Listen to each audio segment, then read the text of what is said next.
get started. And all right. Aloha, everyone. I am the tea goddess Michelle Sorensen.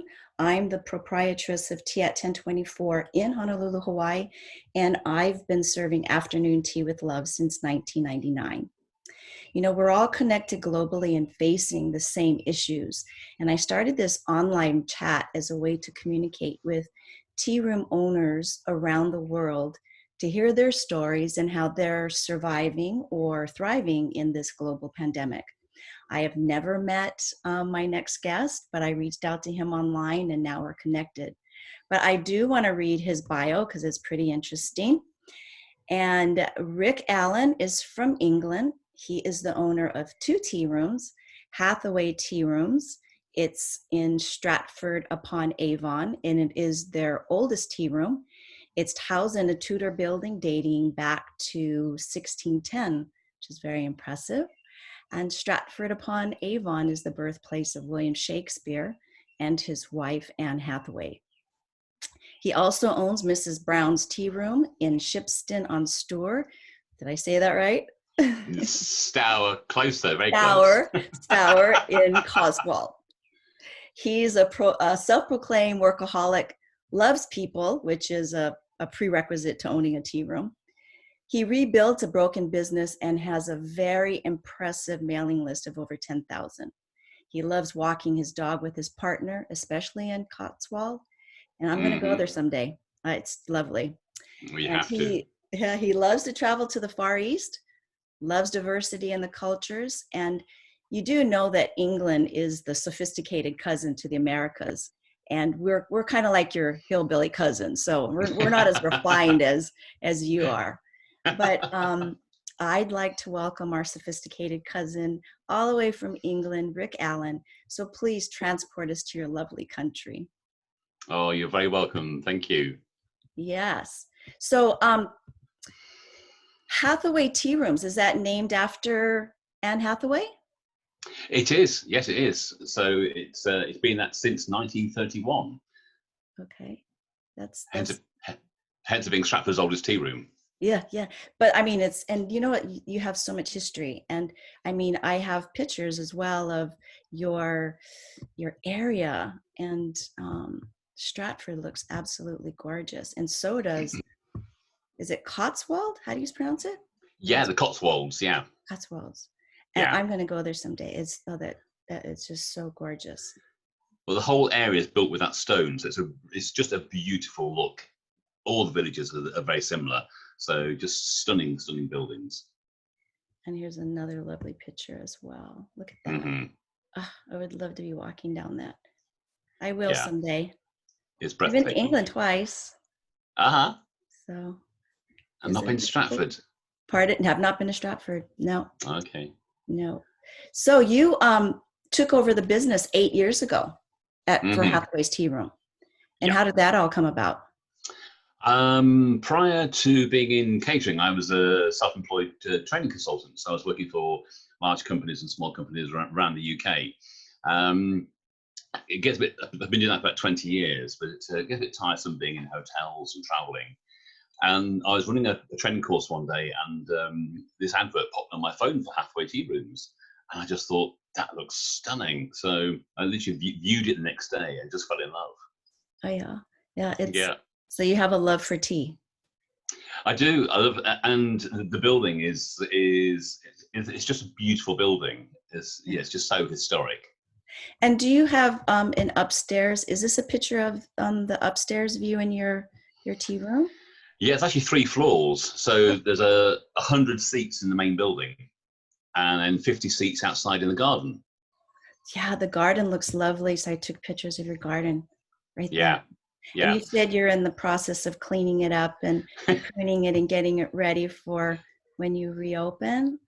Yeah, because again, we have to carry on, like all of us, distancing ourselves. So a few of those tables have gone now to my other tea room, so there'll be much more space in the garden. So I'm hoping when people come back out again, they'll come and sit outside and enjoy the space, basically. That's beautiful, and it's a beautiful sunny day, and all those old Tudor style buildings back Yeah. there. Just the charm of these middle-aged, countrysides Mm. are just gorgeous. They're That building you see there with the window open, that was the original stable. So when the building was first built in 1610, I should know that by now, it was an inn. And the horses were in there, and the flags are still on the floor, so the stones. So it's a really lovely old building, that one. And then there's a gap where there's a modernish bakery, and then the whole building behind it. So yeah, it's, I have a picture of your walkway. I couldn't get the whole thing. yeah, This one. Let's see if I've I been, can move out of the way. yeah. So I've been cleaning all that this week and getting it ready, and getting all the planters ready for planting and stuff. So it's a and people from the pavement, it's a very, very small frontage. So typical Tudor in design, narrow but long and tall. And people come in the building and they just sort of taken aback by the sheer size. They're just in awe about the amount of seats in the main building and the floors. Yeah, it's charming. So are the walls on the outside, are they leaning, or Mm-hmm. over years they kind of Yeah, no have straight been. walls, no straight floors anywhere. No. And again, just the wear and tear. I mean, I've just actually just had loads of work done on the inside, just with the damage that just happens really, but because it's a very fragile building. Well, gosh, 1610. Exactly. So chairs knocking against walls, plastic comes off, and roofs leak. So with the downpours we have these days, which again have just got worse over the 8 years, the guttering just doesn't cope anymore. So each time we have a massive downpour, I'm just in fear about where the water's coming into the building. And so it's always a surprise which room gets hit next. Yeah. My tea shop is in an old building from the 1800s. So Right. there's a lot of charm there. And yeah, we have some issues with the roof leaking, and, the landlord having to, make sure that it's patched up so it doesn't leak in my window. But yeah, the old buildings have such a charm to it. And it's kind of, funny how new architecture, like if you go to the mall, they'll mimic their storefronts like an old building, and so I'm in a very old neighborhood in downtown Honolulu, and it's got it has its colorful charm because we have our homeless, and we have the businesses mixed in there, but it's rather a charming place. Okay, so let's see, this background that you have right here, your is this to go? Are you taking orders for this for people? Not at the moment, but I'm very much hoping when we do reopen, if people are very conscious about the self-distancing, our picnic in a bag will be a big asset again. We're literally walking distance from the river, from a massive green area, so people can literally just pick up a bag and they can order it online or in the tea room itself, and we can prepare it in about 20 minutes. It was an idea we sort of put in place about 4 years ago, and just to sort of to compete with the river, because people again often come into Stratford and just literally walk the river, have an ice cream, and go home. Yeah. So it's taken off really well, and we've also supply a local polo club as well with picnics, which has been a really nice sort of contract and good fun. Yeah. And the box, I see what kind of box is that? We've got a red bag at the back. It's very sort of straightforward. I didn't want to spend too much money until we worked out whether it would work or not. So the label's homemade and just put together. We sourced a bag with strong handles because it's quite a heavy bag when it's all filled. And then just we put scones in the box, all dressed with cream and jam, sandwiches, and pork pies, and just proper picnic food basically is what we tend to do. We did a trial when I first built it. I wrote to the local mailing list and just I put a mailing out saying guinea pigs required to dry run our new picnic, thinking we'll have about 10 people apply. I must have about 200 people apply to be our guinea pigs. Wonderful. So one Saturday, I sent about 20 people out with a free bag to say, go and have a picnic somewhere and come back later on and report back. And it was really, really entertaining, really good fun. It was quite cake heavy originally, so we've actually made it more savory now. Well, you Yeah. do, and do you serve? This looks so good. I'm so hungry right now because it's 9 a.m. for us and it's 8 p.m. for you. You're already ready to go to bed. We're just ready to start our day. But this looks delicious. And you do gluten-free too, don't you? Yeah, it's one of those trends that you just can't ignore anymore, really. So certainly in both tea rooms, we've always got at least 2 or 3 gluten-free cakes. We always stock gluten-free bread. Always stock gluten-free scones. So yeah, and surprisingly, quite a few tea rooms still haven't got onto that into that market that well. So yeah, we got quite a good following because of that as well. Our ploughmans, I love that. Oh, that's a real yummy dish, that one. It's a traditional English ploughmans, which is really hard to get these days. It's one of those dishes that went out of fashion, but the amount of customers we have that will just come to Hathaway's for a ploughmans because you can't get it these days in restaurants and things. All my favourites, Sam. Yes. And this is a picture of your afternoon tea service? Yes, that's it. Yeah. So we do that a lot for groups and functions and parties. And in fact, just today, because having had every single booking cancelled this year, which is a bit sort of, I had my first booking today for November, and that's for a wedding reception who want an afternoon tea for about 30 people. So yeah, I was so chuffed to get a booking back in the diary again. Yes, I know. It's just getting back in. I had to cancel, all of April, and April was looking so promising. And then they told us, just shut down. So we shut down mid-March with, and there's so many businesses now. The transition to reopening and getting back, the economy back moving is going to be rather interesting to see how we're going to be able to, the new buzzword is pivot. Everybody's got to pivot. It's like we're dancing or something. We've got to pivot. And just getting ourselves back to the economy, back to a new norm, someplace it's never been before. No, very much so. And that's a challenge for someone like Stratford, which is a shopping town, because we've lost so many shops even during close down. On my road, the High Street, the Debenhams, which is a large department store chain, have just closed their store last week. So, and that's a major pull for Stratford and for the street. And there's 2 of the shops closed and gutted on my street already, even during lockdown. So that's going to be quite challenging. Are they permanently shutting down? Yeah. Everything's closed, period. All shops are closed, but they've actually been stripped out and obviously have gone under or decided just not to reopen once we've got through lockdown. Yeah, there's the same thing with some of the businesses here in Hawaii as well. They've decided to just close their doors. They've been in business for, many years, but it's a pretty tough challenge for everybody right now. And it's, and just, going to be rather interesting to see how it's all going to unfold.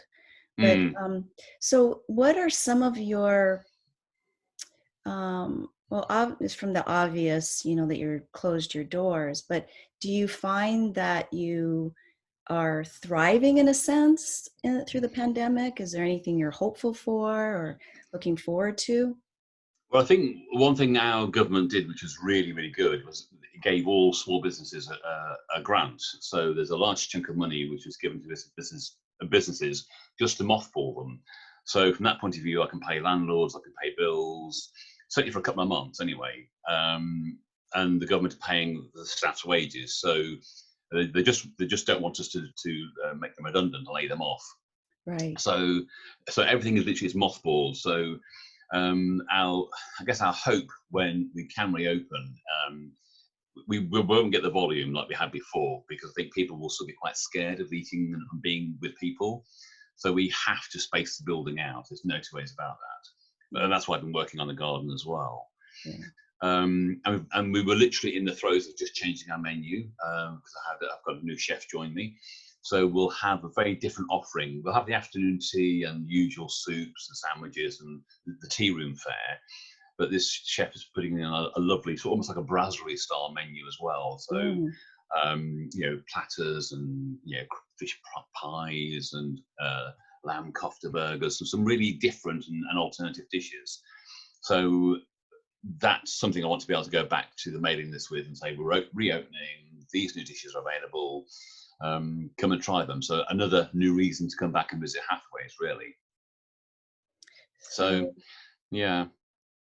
Well, that's exciting. And I'm hoping that we're live. I'm sorry to, having to ask everybody that, but somebody had texted me and said that she's not sure if it's gone live or not. And anyway, let's see. Okay. Let's just take a moment. Yeah, it's saying live on the maybe screen. Maybe take a sip of your cup of tea. What's in your tea? Do you have tea today? No, I've had beer actually. It's the end of the day for me. Oh, that's right. It's 9:00 at night. You have ale. Yes. Yeah. I actually stock an ale in both tea rooms. It's actually made in Shipston with my second other tea room. It's actually made about a mile from the door of my tea room by a local brewery. So, oh no, we are live. I see it. We're live. Okay, so let's see. Well, you've got your beautiful garden, which, you say you're social distancing. You've got 3 stories, so it may not be that bad. I mean, you can spread people out pretty, Yeah. And that's the good thing about the building. Like we have groups in all, and what's always quite surprising in Stratford, you'll have large families or 2 families arrive. So they'll walk in and say, "Can you seat 10 people?" And they don't think about booking. Well, the good thing is that building, we can, because we've got rooms and seats everywhere, which is lovely. Right. Puts a bit of a challenge on staffing the place. And when you have 3 flights of stairs, it's definitely a job for the youngsters. I'm stepping back from doing that because I'm just getting too old for 3 flights of stairs and trays of tea and cake. I'm not as young as I used to be, or as fit. My storage room is up on the top of my building, and it's just I have to walk up and down and bring the chairs down and bring all the different things. So it gets a little challenging to walk up and down there. So let's see. So you have a kind of interesting tea. I like this blend you were talking about, and it is your Hathaway blend. What's in your Hathaway blend? In Hathaway, it's Assam and Keeman as our 2 blends. When I was first about to buy Hathaway's, we have an absolutely lovely tea merchant in Warwick, about 10 miles from Stratford. Maria, her name is, and she's just adorable lady and so passionate about teas. So I just got in contact with her, and she invited me around one evening to talk about tea. And we spent must have been about 3 hours blending Hathaway blend. So getting the ratio of Keeman and Assam mix right. Wow. So, and it's been really, really popular. And what's lovely as well, because obviously we have visitors from around the world, we post it around the world. So, and that's I just love doing that. Sending tea off to the States, sent some tea to Japan last year, which was just wonderful with some guests that came over from there. So so having a blend which we can proudly say is our own is quite a nice USP. Right. And the other one I mentioned was the Snow Love. That one sounds.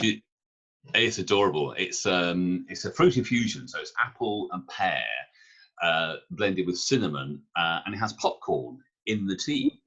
And they've bound winter spices to the popcorn, so when it infuses, it smells like Christmas. It's absolutely beautiful.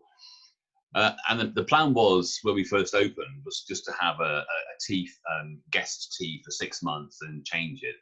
And so we've had Snow Love for 8 years, and we just sell so many bags of it. The Americans love it. I think partly because there's popcorn in their tea. They just Right, right. adore that fact, and they can't get their head around the fact that the tea has popcorn in it. And we have lots and lots of university groups come over, and they'll do. I literally buy like 50 bags from the tea merchants, and they'll clear the shelf to take it back, which is lovely. Well, So this is your tea area here. You're that's doing. it. Yeah. Oh, there's Snow Love there. You can see the the label. Yeah. Okay. And so like if somebody was interested that wanted to order your tea, they just go to your website, and how do they? Yeah. Yeah, well, in fact, we've just changed the website this week as well. Actually, well, again, while we're closed down, we're just sort of doing some testing on it this week. So, yeah, so they can order any tea on the main menu can be ordered from the website, and yeah, posted in UK or worldwide. So I'm hoping, it says fingers crossed, we've got the postage rates right now. That was a bit of a challenge, that one. I just found out there's a company. I don't know if you can get it through the UK, but it's called Pirate Ship. Mm-hmm. And it's my daughter told me about it because she has an online business, and so they give you the commercial rates, and I'm sure there's probably something available in your in the UK that these companies that you don't it's free. I don't know Mm-hmm. how they're making their money, but you just sign up, you put the dimensions of the packages in, and print out the labels on your computer, and then you can Oh, that's a send good it idea. from home. So the postman, we just leave it for our postman here, and he just takes the packages. So that has been liberating for me too, because then I don't have to go to the post office. Yeah, definitely, yeah. It was worth investigating for sure. So, and it's nice people want to take home a bit of their experience as well, rather than just sort of, I've had a tea and I'm going. Yeah. And I've been staggered. I mean, the shelves you see behind you, I'm staggered how much tea we do actually sell off those shelves. It's quite surprising. It really is. So, which is nice. It's nice. That's good. I mean, that's one area that I need to actually kind of capitalize on. We have like over 40 different teas, and the company that I buy from is out of actually Canada, and they have a huge selection. And I can offer hundreds and hundreds of different blends of teas and estate teas, and so it's a great company, a great resource. But I just put it's on my website, but I'm not really pushing it to sell, which I probably Mm, should, especially now during this time, since mm. a lot of It's income coming in. It's the one thing since we've been closed. I didn't even expect it. That people have been panicking, and I've had 4 or 5 orders for tea come through like in 1 week, saying, I'm running out of tea. Have you still got some? Yeah, we've got plenty. Yeah, so I'm having to do visits to the tea room just to sort of fulfill online orders, which is quite nice, really. Yeah, So yeah, so okay, it's not going to sort of keep me alive forever, but it's nice. It's nice to have some sales going through. right, right. But well, there are people that are doing strictly just online businesses and with their tea and doing well, but that's their whole yeah Mm, mainstay. mm. And then is this Mrs. Brown's tea room?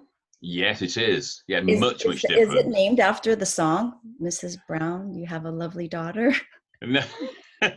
So we have over here a drag act called Mrs. Brown's Well. So it has various connotations, which are quite worrying, really. But no, I inherited Mrs. Brown's as a name, so it's so different from Stratford because it is a locals tea room. We don't have that many visitors in Shipston.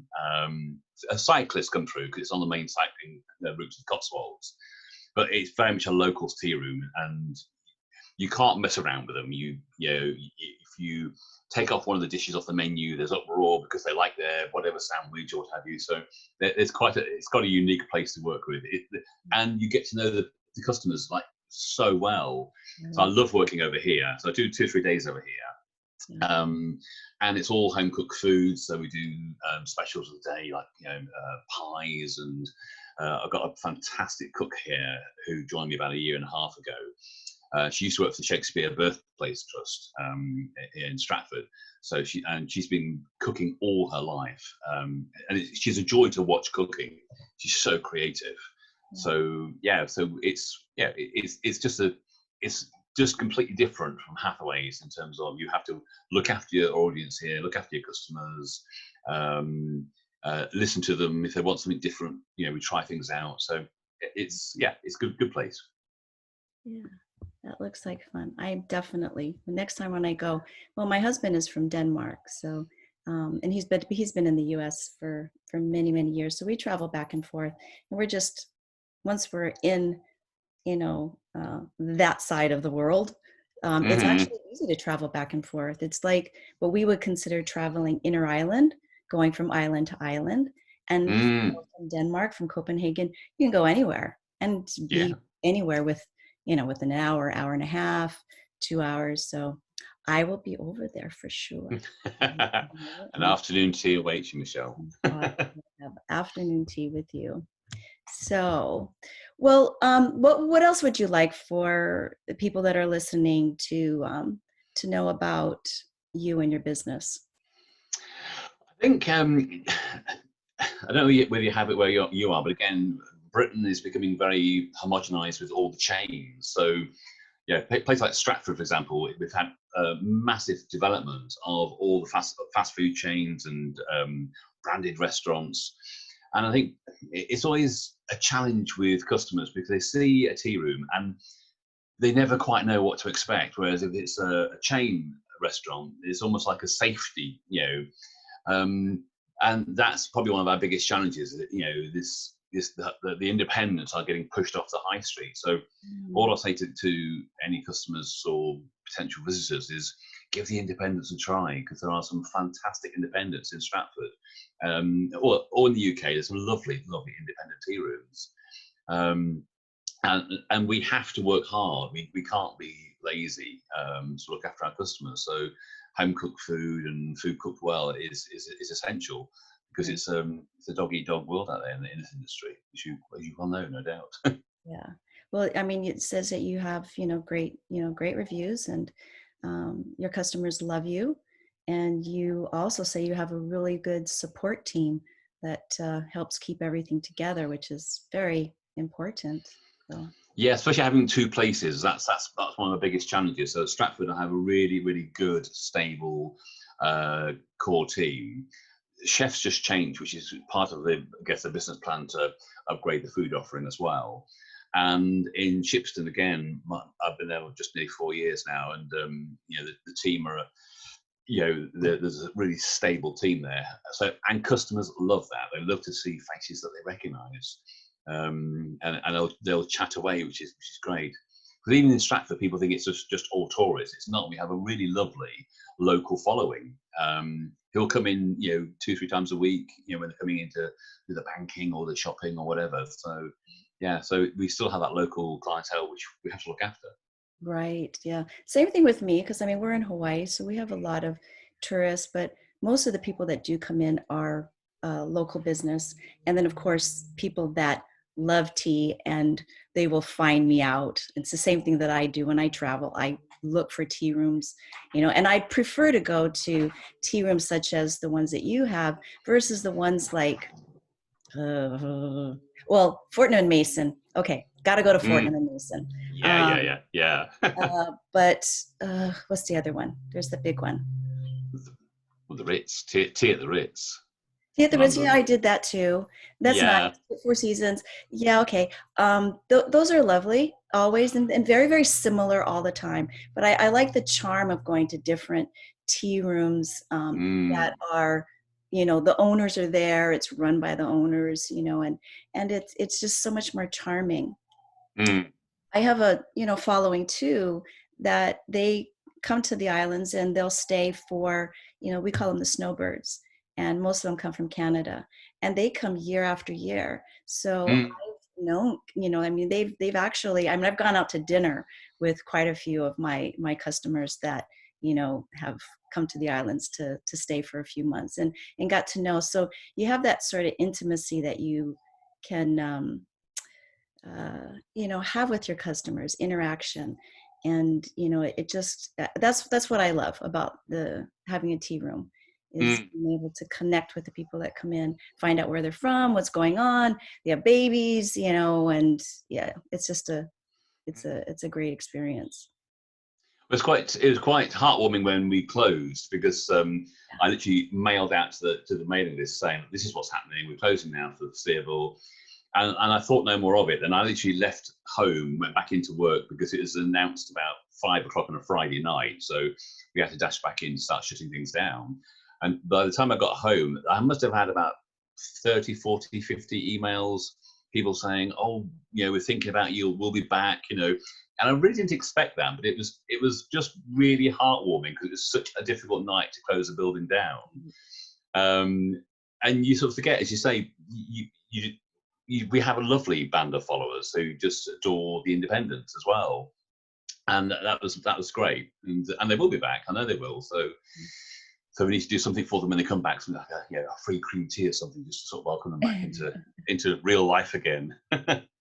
You have 10,000 followers on your email list. That's massive. Well, what we've done with that, we have a competition card on the table to win an afternoon tea.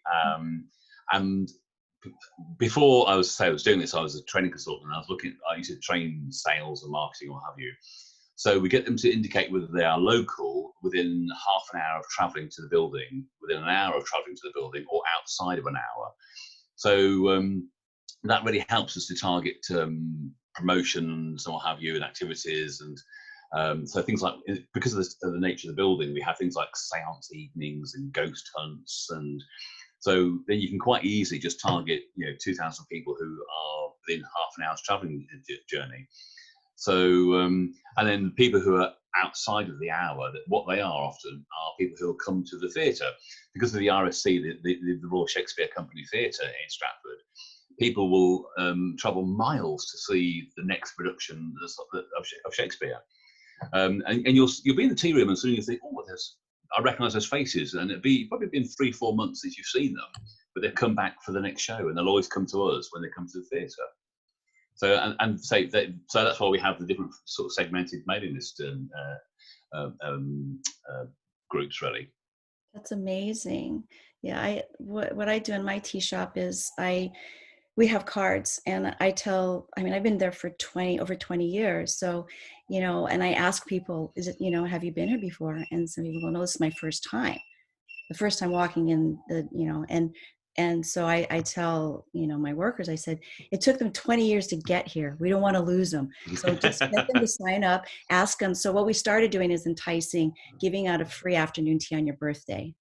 So that's nice. And it's all automated. So, it's not something that I have to, maintain. I just put it in there into the system, and then it'll generate an email out a couple of days before their birthday. And they just have to bring a guest with them, and they can enjoy, their tea service. So that's been very good. And it helps to build a really solid base of followers, people that are interested in following and interested in what you're doing in your business.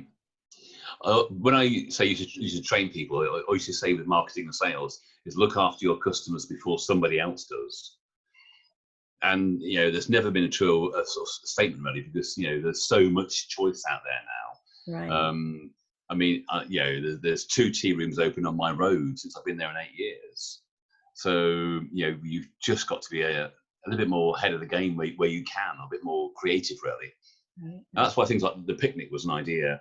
Nobody else in Stratford does a picnic. It's been going for 4 years now. I thought by now somebody would have copied it, but they haven't, which is nice. Yeah. So just being, thinking outside the box sometimes is quite useful. Right. Well, I'll show you a picture of one of the things that we did on the to-go on our end. We did these.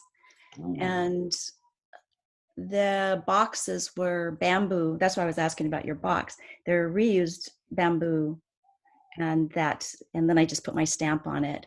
And so we have in the very, very back, there's one I've been doing a keto, gluten-free, sugar-free, which was okay. A challenge.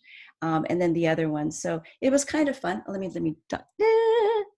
We have one with scones, and then the sandwiches. So that was kind of a fun thing to do, and we were doing that when the whole social distancing thing had started, and restaurants closing their business, and you could only do takeout. So we had done that, and everything was prepaid. pre-ordered. We didn't exchange money on the day. It was, they came to the door and we had a table set up and they picked everything up and they went. And it was actually, we had quite a bit of people that had done it. It was a lot of fun. And then I actually did another service where I loaned out my teacups and the 3-tiered trays. So everything was on the 3-tiered tray when they came, and we had this way to package it. And then the teacups with the teapots and everything, so that they could actually have that experience at home. That's a great idea. And so that was, and then we usually, I mean, we've been doing that for several years now, but this boxed idea was just happened because of the whole, social distancing sort of thing. So I'm, looking forward to getting back and opening it up, and, probably have to integrate that into our service. Yeah. And the bamboo, I take it, is biodegradable and all the rest of it. It's sort of very eco-friendly, because there's definitely a huge shift towards that now, isn't there? Yeah. It's a little expensive, but it's so cute. And it's just, everything fits perfectly in there. And I was like, oh my God, this is so cute. And, and then I just like to make things look cute. It makes it more fun. People, it's right. Like you put all that effort into your bag and the labeling and everything, and people appreciate that. Yeah. Touch. Even the tea we sell on that slide you showed earlier, I make those labels, those teas. So it's all my brand and my logo and my image, just so that I print all those myself, just so it gets some continuity in the display there. So little things like that make a difference. Even the jars of that's our red onion marmalade we serve in our paninis and sandwiches. So I made the labels for those as well. It's just like it's fun. It's fun doing it. That's why we're self-employed and do things like this. It's those little things that you find yourself wasting hours on, 10 o'clock at night sometimes, thinking, why am I doing this? But it's enjoyable. It is. Yeah. You get exciting. Yeah. This definitely. Thing that I'm doing there's a learning curve, and just figuring everything out myself and how to make it work, and, that sort of thing. And that's what being a small business owner is all about. It's just, figuring things out for yourself. You can hire somebody if you want to, but do you want to, there's so much information out there. You can actually figure out how to do it. It might take a lot longer than if you hired somebody to do it for you, but, it's, I think it's a lot more rewarding for me. I find it, challenge and very exciting when I'm able to implement it. And the great thing is you can try it for a month, and if it doesn't work, stop it. And if you have an idea, try it. And that's what I love. I mean, I've worked for large companies in the past, and things just take forever to get through the committees and what have you. But when you're self-employed, you just sit, you lie in bed, and you have the picnic was an idea in my head one morning in bed, and thinking, let's just make it happen. And that's why I think we do what we do, because you have that freedom. Right. So. And when you have your local customers, people you chat to, they can be your best critics or worst critics as well. So when you sort of ask for opinions and ideas, you think, right. Yeah, do I really want to know? But it's wise to ask them sometimes. Yeah, so don't mess about with the tea blend. If they like a particular blend, don't change it. Right. So you're hell to pay. Well, we've been going for quite a while right now, and I'm very thankful that I reached out to you, and just that you had responded. And the live recording, we get people, but it's actually the after recording where a lot of people look at it afterwards, and I think they're going to find what you have to offer and what you've done, your creativity, your constant innovation of your business, very interesting. And I am definitely going to make it a point to come out to your tea room. Will you let me know? And that's definitely a date. It'll be lovely, absolutely lovely. And summertime, sit in the garden, afternoon tea in the garden, perfect. What is the best time of year? July, I'd say. Yeah, July, definitely. So, yeah, we usually go in April to Denmark, and then in the summer. Well, I say April now. I mean, I've been sat outside in the garden here. I've been, gardening at Hathaway's. It's been glorious this year. It's just turning cold now, next week, but we have had an exceptional April. If we were open, this would be such a fantastic trading period. But I dismiss those thoughts. Yeah. It gets too upsetting. Right. Well, let's tell everybody. So please go to Hathaway's Tea Rooms and on Instagram. Mrs. Brown's Tea Rooms is not on Instagram. No, just Facebook. That's it, and website. Okay, so yeah, Yeah. I'll go back here and people can see. Yeah. So There that we go. you can see. That's one of the But he's on Facebook, Instagram, and you can buy his teas online. And of course, you can visit his tea rooms. And it's really been a privilege and an honor to be able to chat with you, and that you've taken the time out, and hope you enjoy your ale tonight. Thank you. Yeah. It's been wonderful, and thank you for making contact as well. Really appreciate that, Michelle. It's lovely. You're very, very welcome. All right, everyone, thank you for joining us, and we look forward to doing another live broadcast soon. So wishing you a fond aloha, and mahalo for watching.